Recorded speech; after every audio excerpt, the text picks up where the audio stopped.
Okay, so new topic for today. It's kind of a continuation of what we were talking about previously. We were talking about inner products previously. Quick reminder, remember the idea of an inner product is to form another abstraction, another, abstract construction which models something very familiar. So in the same way that vector spaces model Rn with the tools of linear combinations, inner product spaces model Rn with those same tools of linear combinations, but also with the dot product. So it's just giving us more tools to work with. Okay, all right. So what we're going to do with that new tool is we're going to remember an idea from Rn. Remember that there is this notion in Rn of what it means for two vectors to be orthogonal, and we're just going to rip off that idea and define it the same way in an inner product space. Two vectors are orthogonal if the inner product is equal to 0. So keep in mind that, going forward when you see inner product in your mind, the picture that you see in your mind should be dot products. Right. Okay. All right. Okay, so definition that we need to make, an orthogonal basis. We did not talk about this in Math 212, but it's exactly what it sounds like. An orthogonal basis is a basis, so it's a list of vectors that, spans the vector space and that is independent, right? Which is also orthogonal. So in other words, I need to know that pairwise, in other words, any two vectors that I pick out of this basis, I need to know that those two vectors are orthogonal. Okay, so for all possible pairs. Any questions? Is everybody good? Okay. Right, so now here's a related notion, and now this is probably not a familiar word. We're going to talk about something called orthonormal. So first of all, it's an orthonormal basis. Again, so it's a descriptor of a basis. So what does orthonormal mean? Orthonormal means orthogonal and also normalized, and this is a one of the many different meanings of the word normal in math. Right, normal gets used for lots of different things. There's normal distributions, for example, has nothing to do with this. So normalized in this context just means that the vectors all have magnitude equal to 1. All right. So an orthonormal basis is, again, it's a basis. It's a basis that is orthogonal in the sense that pairwise the vectors are all have inner product equal to 0. But then even more than that, all the vectors have magnitude equal to 1. Okay. So why do we care about orthonormal bases, you might ask? First of all, a quick example. This, geometrically, this is what an orthonormal basis looks like. You can see I have indicated in here pairwise they're all orthogonal, and then individually the vectors all have magnitude equal to 1. But orthonormal bases, it could be the standard basis, but then you can imagine any way that you kind of might rotate the standard basis around. These are all orthonormal bases. And then explicitly, here's one. That right there is an orthonormal basis for R3. And it's just a matter of going through and checking. It's easy to check. Let's look at the pairs. These dot products, that dot product's clearly 0. It's easy arithmetic. This dot product, clearly 0. And likewise, this dot product, clearly 0. So there's the orthogonality. The normality, again, it's easy to check. These magnitudes all are all equal to 1. Okay, so why do we care? Again, it turns out there's two good reasons why we care about orthonormal bases. They're crazy powerful, as it turns out. The first example I'm going to give you of that power is in this theorem. Doesn't look very powerful at a first glance. But anyway, here we go. If you have an orthonormal basis for a vector space, so it's got to have all those conditions satisfied. Then no matter what vector you pick, no matter what that vector v is, the coordinates are always equal to the projections. And let's think through and remind ourselves, wait a minute, what are coordinates and what are projections? Well, projections are easy. Remember we talked about projections. We may have used the word components back in Math 212, but dot product with a unit vector computes components. Right? Well, here we're doing inner products instead of dot products, but same concept. Okay. So easy to compute projections very often if you have an inner product space. Okay, so what are coordinates? Well, let me remind you, coordinates are a bunch of numbers. Specifically, they are the coefficients that you use in forming a linear combination of those basis vectors to construct the vector in question. Right, so you remember we talked about, we did a lot of this stuff back in section 5.3, coordinates, coefficients in a linear combination. All right. So notice these are two very different constructions. We define coordinates with linear combinations. No inner product necessary.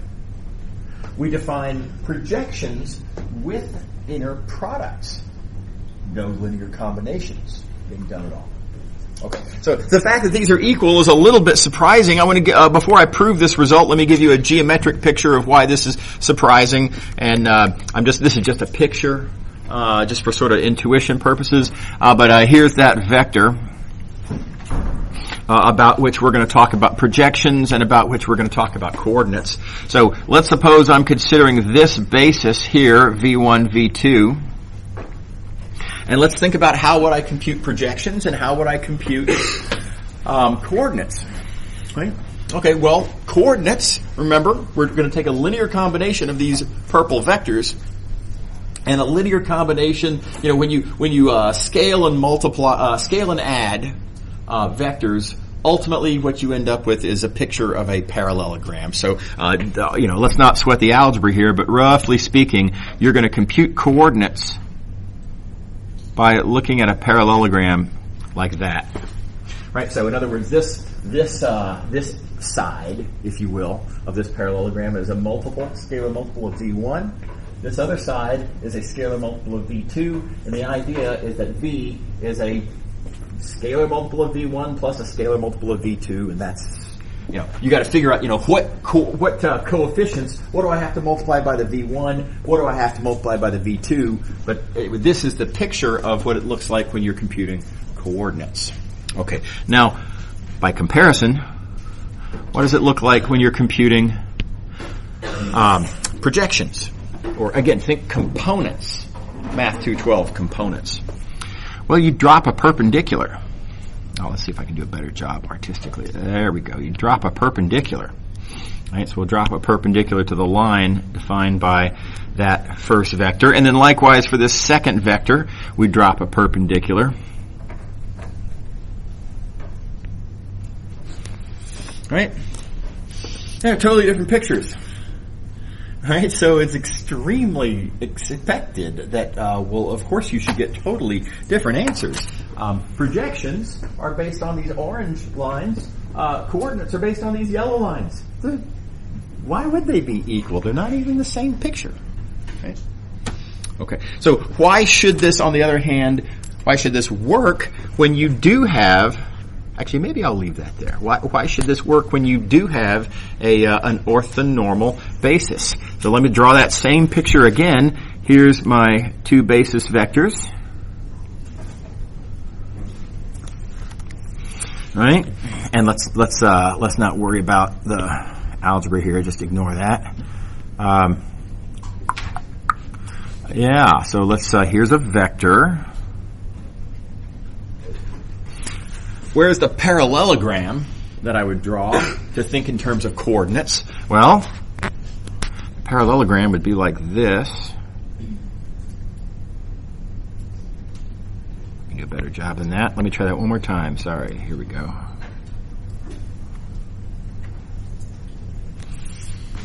There's the parallelogram you'd be studying if you were looking for coordinates.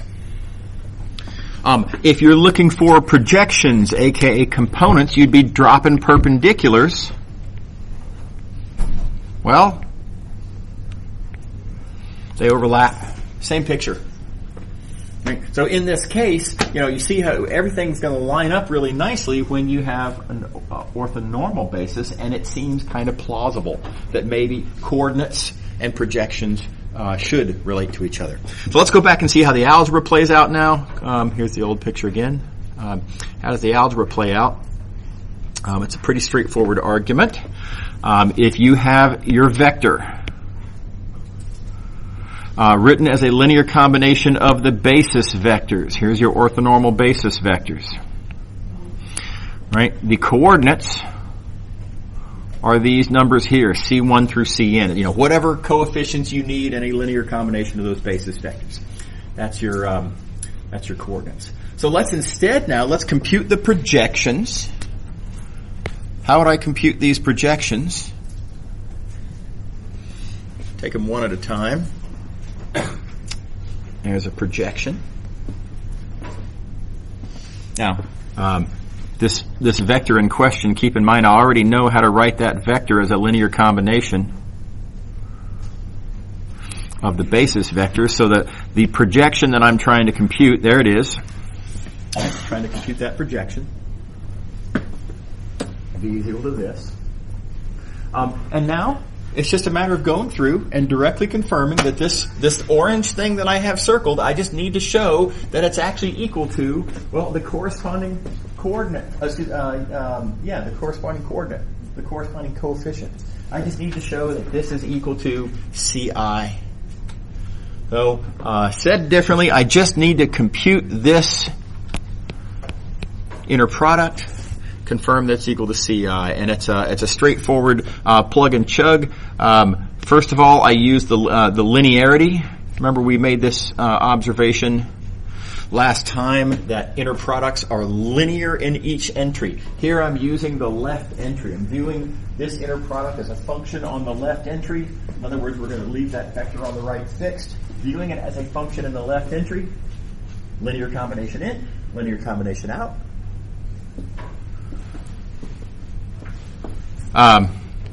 Good news, don't forget that we are talking about an orthonormal basis. Because this is an orthonormal basis, it is an orthogonal basis, and therefore these numbers here are 0. In fact, let me just underscore the ortho. The orthogonality tells me that the inner product of V1 and VI is 0, etc., etc. Inner product of Vn and Vi is equal to 0. And then the normality means that the magnitudes are all equal to 1, and that's what tells me that the inner product of Vi with Vi is equal to 1. Because a self-inner product is magnitude squared. The magnitude is 1, therefore this self-inner product is 1 squared, which is 1. Okay, how are we doing so far? Is everybody on board? Is everybody happy? Okay, so notice, as required, as we hoped, the projections, easy to compute projections, I've cranked it out and showed that, in fact, what you're going to get is the corresponding coordinate, and so we're done. Coordinates are projections. Okay. All right. So a quick example, and then I'll show you some better examples. Here's our first example, and suppose that I want to find some coordinates. I've got a vector here. Oh, sorry. I've got a vector here, and I would like to find that vector as a linear combination of the orthogonal basis vectors on the other page, and just for visual convenience, there they are. Got a vector, got a basis. Let's find the coordinates. And the brute force way to do this, the chapter 1 way to do this, is to say, okay, I'd like to write that's a linear combination of these. And you write down a linear combination. You look at it one coordinate at a time, and therefore get a system of equations. You have a little 3x3 system of equations, and you go reduce. Which is, undesirable, because look at these numbers. There's fractions and square roots, and it's just highly undesirable. But you could do it that way, I suppose.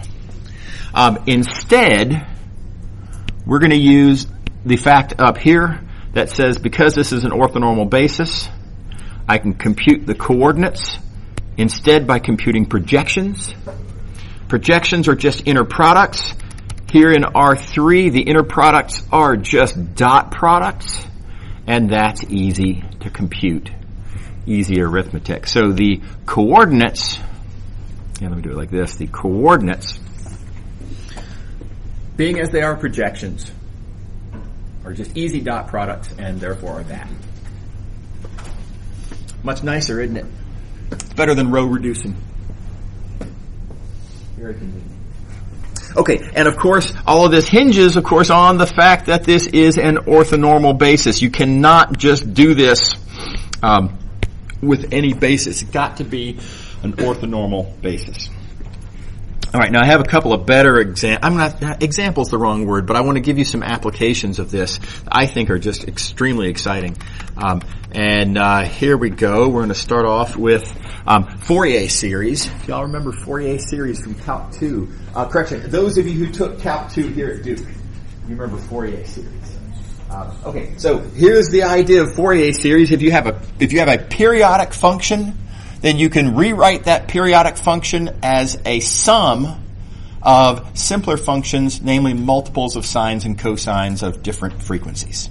Okay, so let me break that down in these terms. This is a periodic function. And we're going to write it as a linear combination of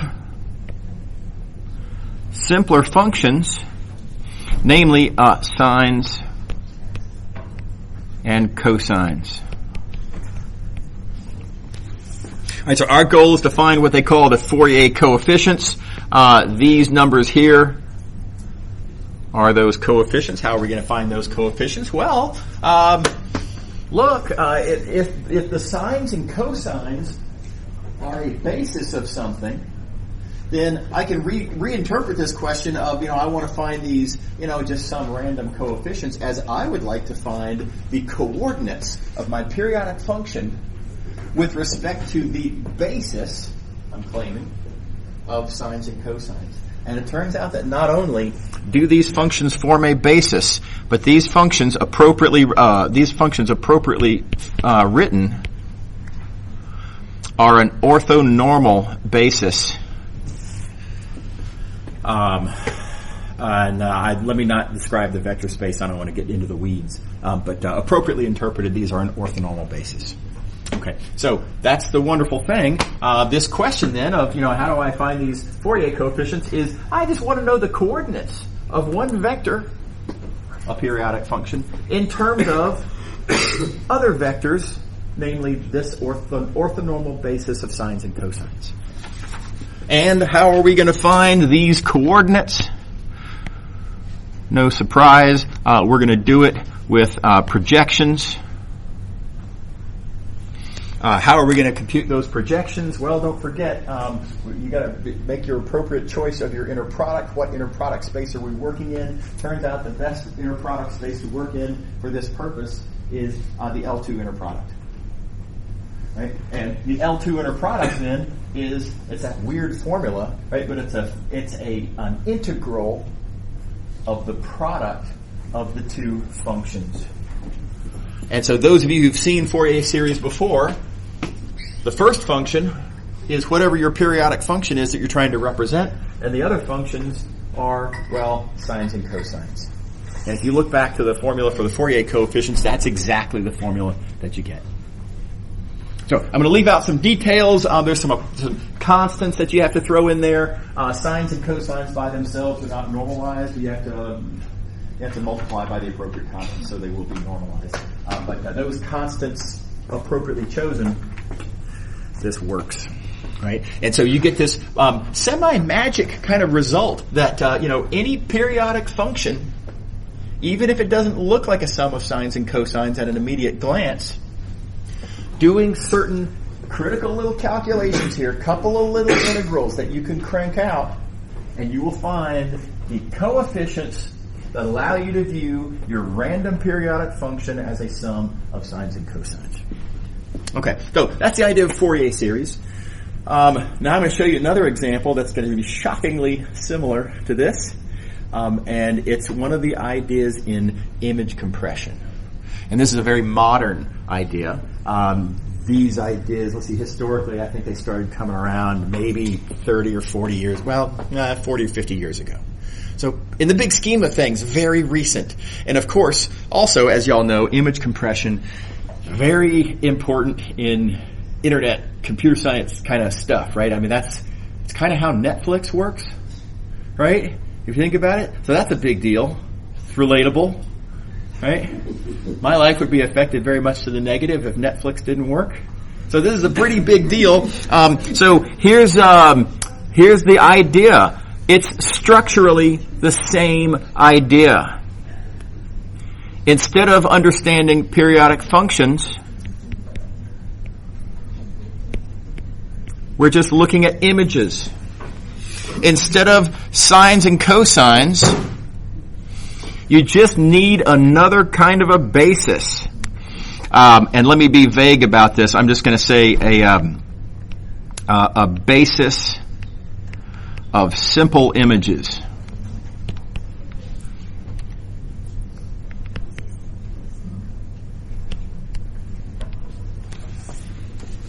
Right now, okay, big asterisk. Right? This basis of simple images, now it's got to be an orthonormal basis.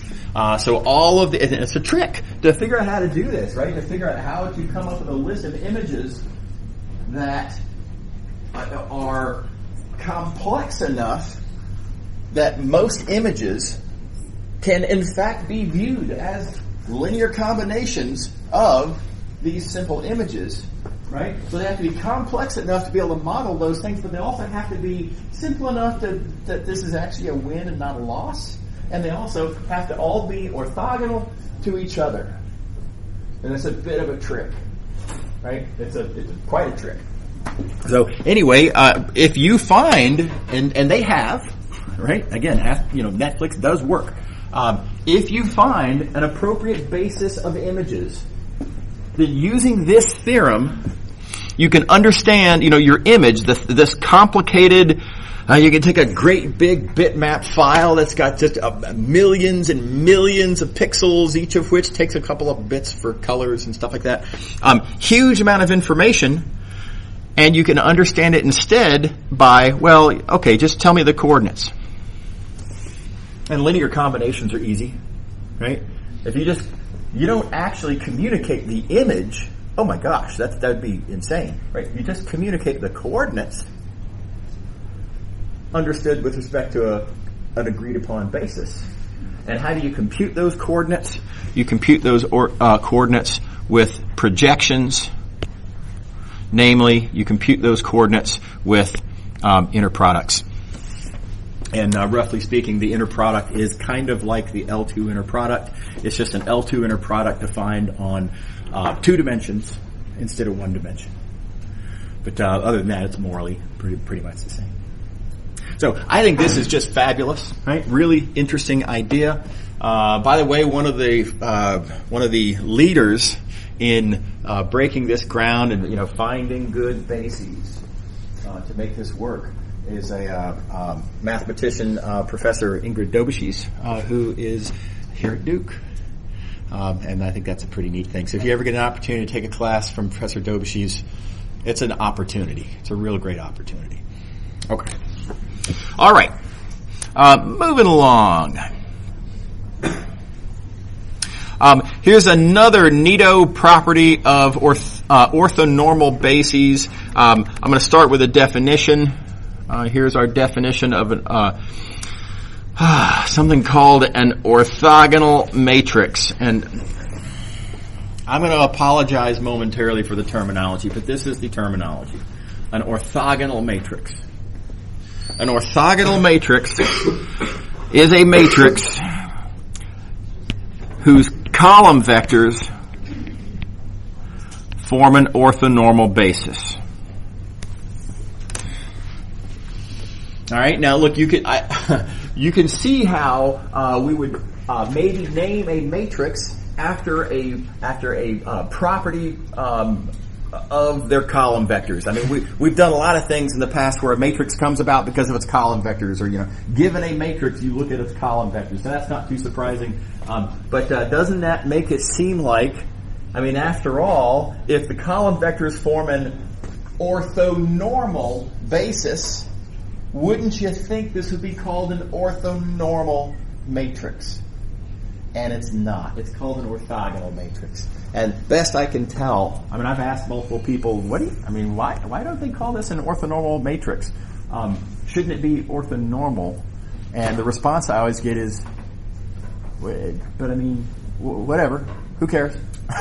Right? And I think it just kind of rolls off the tongue a little bit more nicely. Orthogonal just kind of, I don't know, it's a little bit easier on the tongue, right, to say. A little bit easier to say orthogonal than orthonormal. Well, then another complaint would be, well, yeah, but, I mean, what if someday I need to refer to a matrix whose columns are merely orthogonal and are not orthonormal? Right? I mean, if that happens, wouldn't it be nice to have the term available for use? And then the response that I typically get there is, why would you ever be interested in such a thing? Right? So anyway, I find both those answers unsatisfying. But it remains, nobody calls this an orthonormal matrix. So anyway, like I say, I apologize for the terminology. The terminology is orthogonal matrix, and it is what it is, and just be aware. Okay. Alrighty. Neat theorem. An orthogonal matrix has this wonderful feature that its transpose is its inverse. And it's a shocking result if you think about it. By the way, notice that's what this says, right? I mean, the matrix that you multiply by A to get the identity, that matrix is the inverse matrix. This is saying that A transpose has that feature that when you multiply by A, you get the identity. And therefore, this is effectively equivalent to saying that A transpose is A inverse. Okay, so before I give you the proof, let me explain why I think this is shocking, right? How up to now have we computed inverse matrices? And here's the answer. If you want to invert a matrix, then think all the way back to chapter 1. What is it? Section 1.3, I want to say. Right? You take your matrix, and then you write down an identity matrix next to it, and then you row reduce the whole thing. And if bottom left, when you've row reduced, if you have the identity matrix there, then whatever it is that remains over on the right, that's your inverse matrix. So the way we invert a matrix is ultimately a bunch of row operations, which is this opaque, algebraic at best, right? But even our first time seeing row reductions, we didn't even really technically think of it as algebra. It was just an algorithm. It was a process. It was a magic black box. You put a matrix in and answers come out. Right? So that was how we inverted matrices up to now. And what this theorem is saying is, or you could just do this. Right? Now that's shocking. Right? You're telling me that you can just do that, and for a certain category of matrices, this is how you invert the matrix. Unbelievable. So let me show you the proof. It's really, for such a shocking result, it's quite a simple proof. It's just a matter of plug and chug. So let's suppose you have a matrix, A. I want to show that A transpose A is the identity. Now wait a second. Now this A is an orthogonal matrix. That means that these columns are an orthonormal basis, right? We already know that about the columns, orthonormal basis. If I want to show that A transpose A is the identity, I just need to crank this out. Let's multiply that out, and then let's just confirm that having done that, let's confirm that I get the identity matrix. Okay, well, wait a second. What is the transpose? The transpose of a matrix. Rows become columns, columns become rows. Right? So if the columns of A are an orthonormal basis, well, then the rows of the transpose are the exact same orthonormal basis. And now let's start computing the dot products. These are easy dot products to compute. What do I get on the diagonal? The diagonal is where I is equal to j. You're computing dot products of basis vectors with themselves, and you therefore get 1. Right, so on the diagonal, you get 1. And then what happens if you're off the diagonal? Well, off the diagonal, like, over here or over here, off the diagonal, well, you're going to be taking dot products of vectors with, other basis vectors that are not themselves. This is an orthogonal an orthonormal basis, and therefore orthogonal. So those inner products, dot products, are equal to 0. And so as required, we get 0. Let me make this more visible. We get 0 off the diagonal. And lo and behold, as required, we get 1 on the diagonal, 0 off the diagonal, namely we get the identity matrix. So it's a very direct plug and chug, not really that mysterious, but amazingly, sure enough, it works. Yep? Can orthogonal matrix not be square? No, it's got to be square. Yeah, that's right. Yep, only square. And if you think about it, so we're talking about bases for Rn, right? And so the number of vectors in a basis for Rn has got to equal to the number of, it's got to equal to n, which is also the number of coordinates in such a vector, so it's got to be square. Anybody else? We good? Okay, now before I go on and do something with this, making a nice interpretation, I do want to come back and talk about lingo again a little bit. The book makes a different choice than I do. The book makes the choice to make this the definition. This is the book's definition of an orthogonal matrix. And then they prove this as a theorem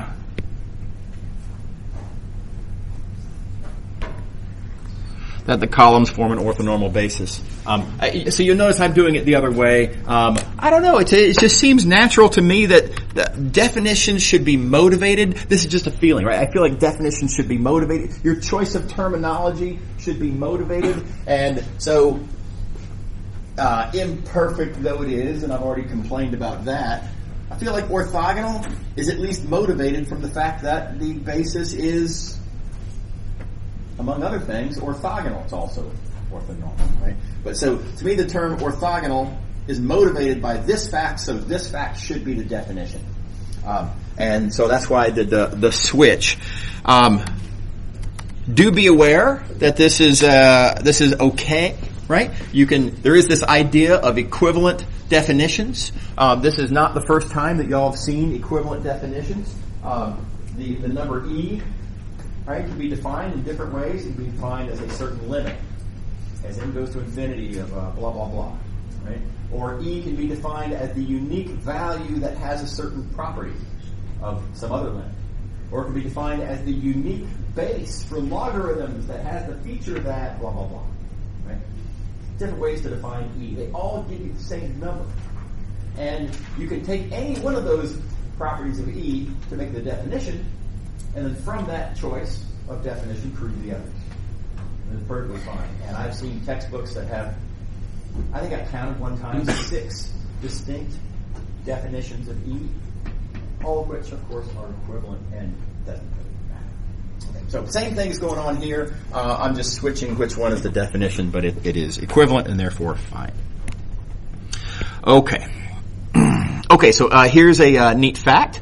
You remember we talked previously about how matrices in general do not preserve dot products, right? When we're writing down inner products, in the first case, one of our earlier examples of inner products was,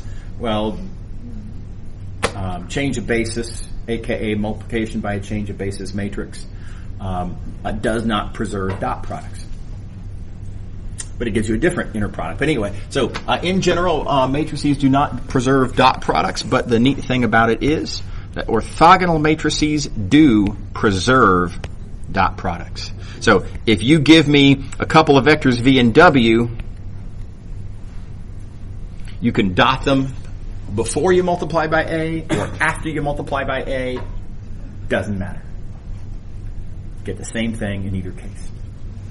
So let me prove this result for you. Now, in order to prove this, you'll notice that the very first move that I do here is to rewrite a dot product as a transposed matrix product, and that looks a little weird. I've never written this that way before. Ultimately, this is just a notation thing. This is nothing to be too weirded out by. Let me just give you a for example. If I want to show that A dot B is equal to A transpose matrix multiplied by B, let's just write out what the elements are. I mean, this A here,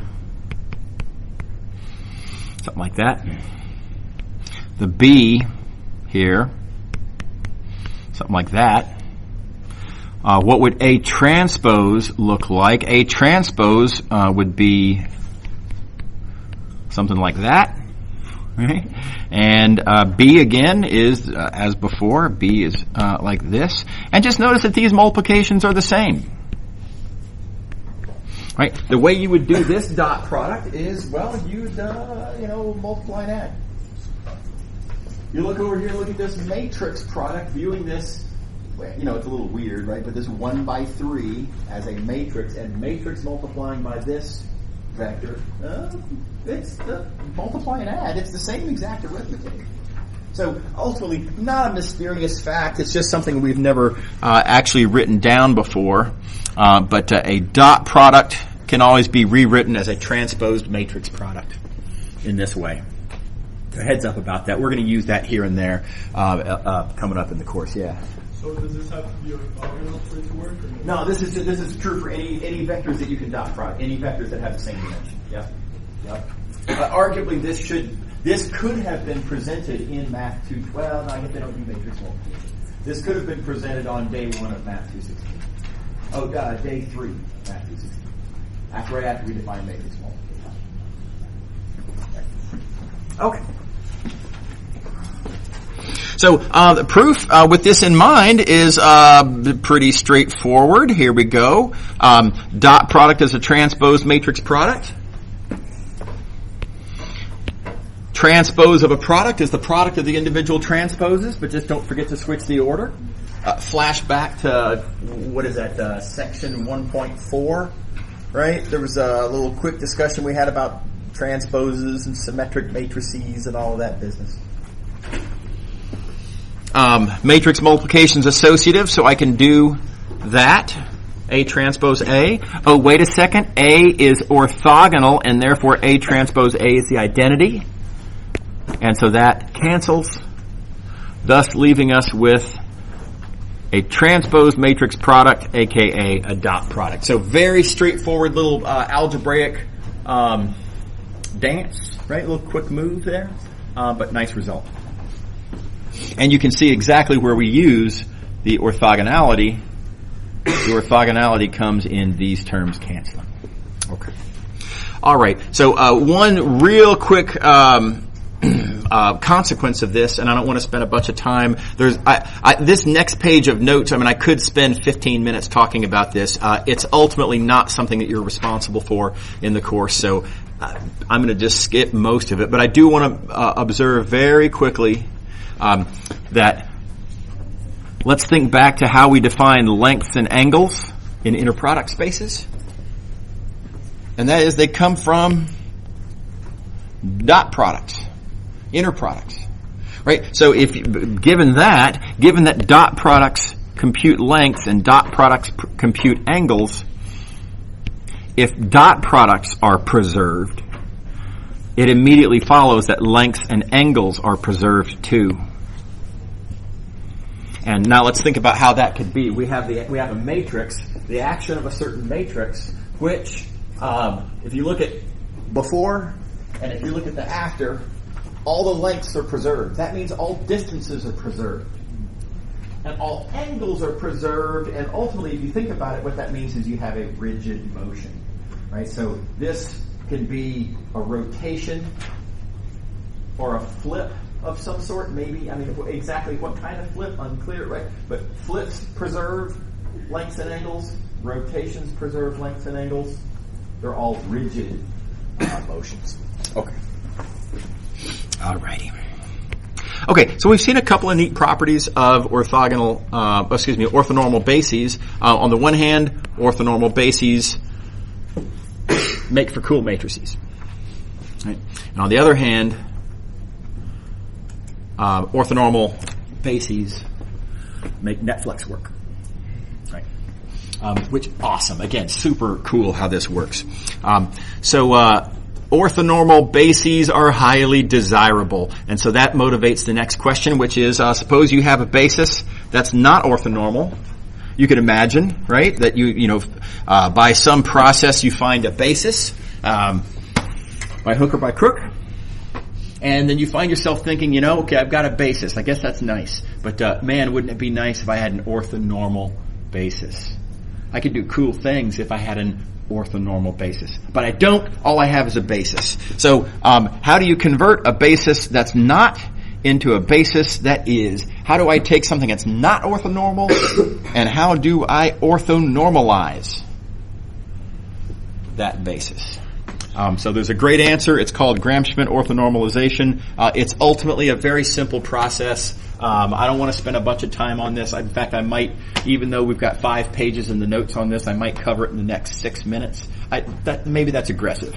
But we're certainly not gonna, we're not gonna spend a lot of time on this because ultimately it's a very simple idea. And here's the big idea. Let's suppose that you have, a couple of vectors, W1 and W2.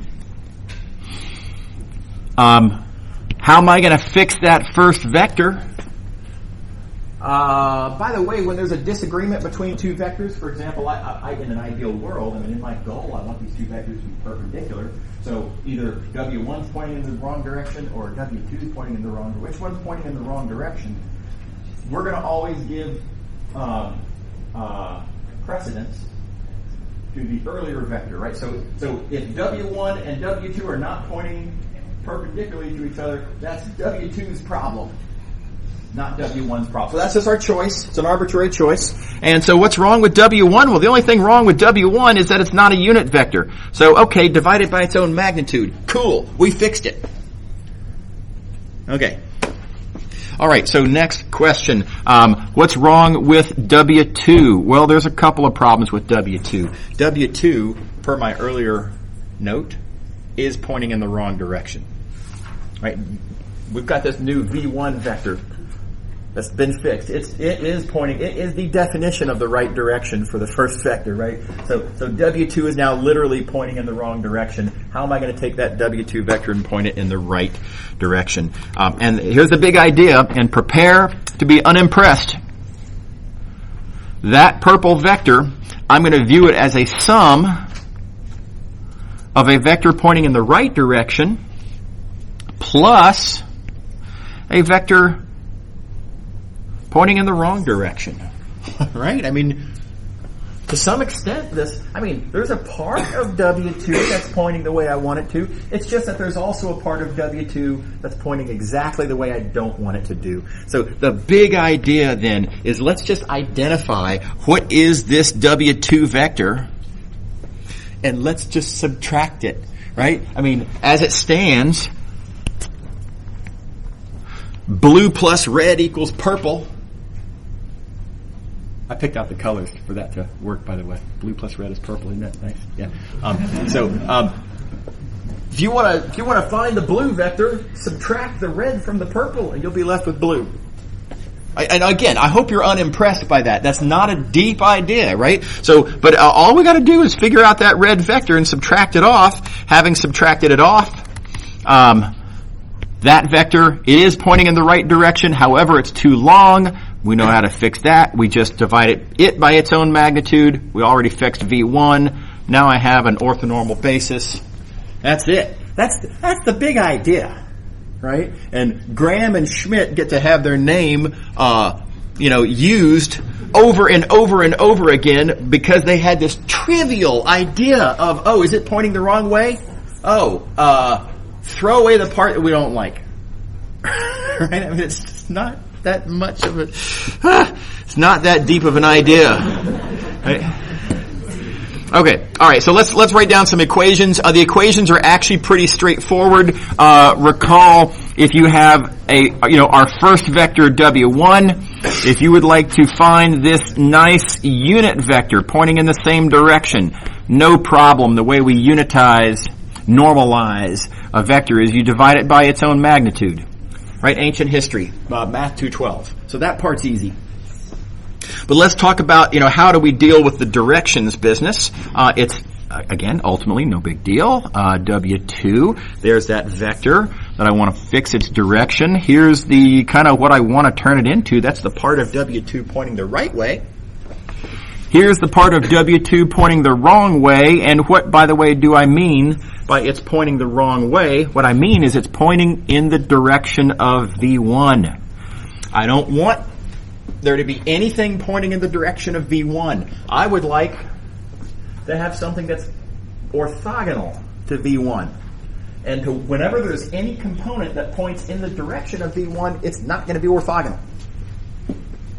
So let's talk about that red vector. How do we compute the red vector?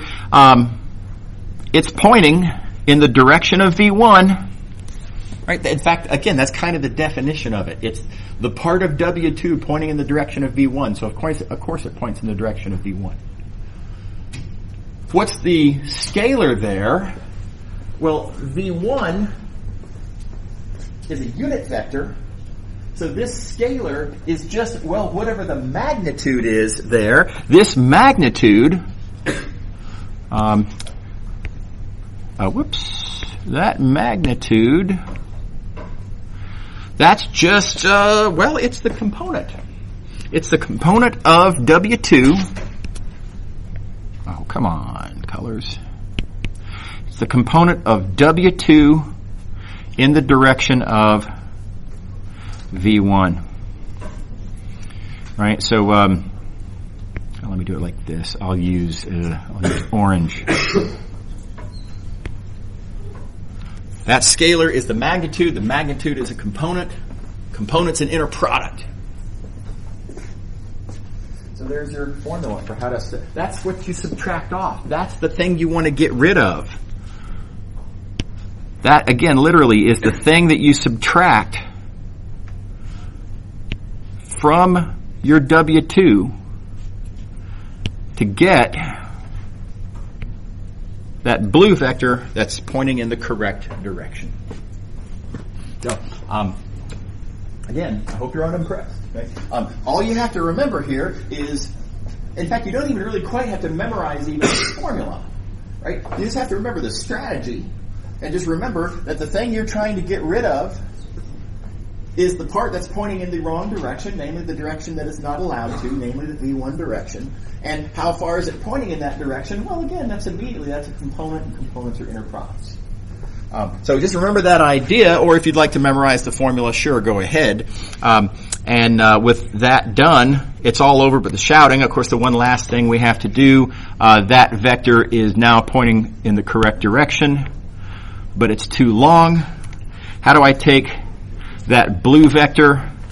How do I turn it into a unit vector? Well, I normalize, namely I divide it by its own magnitude. And nothing to it. Okay. All right. What if you have three vectors? It's the same idea. You fix the first vector by normalizing, just like we did before. You fix the second vector by just like we did before. You subtract off the V1 part of it. So V1 and V2 are just like on the previous page. How do I then, with that in mind, how do I fix this third vector? Well, that third vector has a couple of things wrong with it. I'd like to find that vector, the part of it that doesn't point in the V1 and V2 direction. I'm going to do that by getting rid of the part that's in the V1 direction and the part that's in the V2 direction. Now these two calculations here, the red calculation and the orange calculations, just like on the previous page, I want to find the part of W3 that points in the V1 direction. Well, there it is. For the orange vector, I want to find the part of W3 that points in the V2 direction. Well, same thing, just it's V2 instead of V1. Okay? Morally, it's the same thing. And then, no surprise, that's what you subtract. Right? You take your initial purple vector that has these problems, you subtract off the V1 part in red, you subtract off the V2 part that's in orange, and what's left over is the thing that you want, pointing at least in the correct direction, what I'm calling X3 here. It's orthogonal to both V1 and V2. And once you have that, then of course you can normalize to get your corrected third vector. Okay, out of time. See y'all on. Okay, we only got 3 pages done in 6 minutes. Okay. Okay, see y'all on Monday. Have a great weekend.